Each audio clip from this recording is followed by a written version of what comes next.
from the organization that you've been part, even just in the wider HR fraternity, the prevalence of reverse mentoring, right, in organizations, right, and what can be the message there in terms of how what are the benefits from what you've done? Sure, Nikhil. So I think in terms of the prevalence, I would say that if I look at, I see organization in the different stages of learning. And also, it may happen that organizations are doing similar things, but may not be calling reverse mentoring, to be very fair, right? So, but I do see organization in a different stages of learning in introducing such initiative. But my personal belief is, Nikhil, the way the skill sets are changing, the way the business dynamics are changing, reverse mentoring is very soon going to be the DNA for our intergenerational learning or collaboration. The organizations were still not implemented. Very soon they will start leveraging the benefit of the program.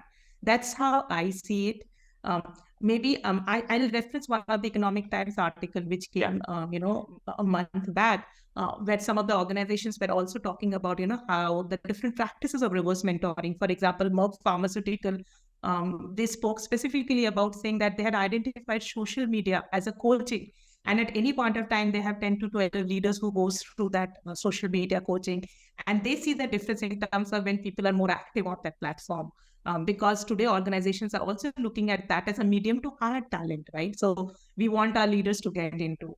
I have also read about P&G. P&G also used reverse mentoring a lot for their leadership to, kind of get insights on the latest technology. And from a Honeywell perspective, just to briefly mention, since I have spent most of my tenure over there, I was personally involved in launching this program at Honeywell. And we have also used a mix of, technology trends as well as social media coaching to kind of orient our leadership team and learn from our young generation.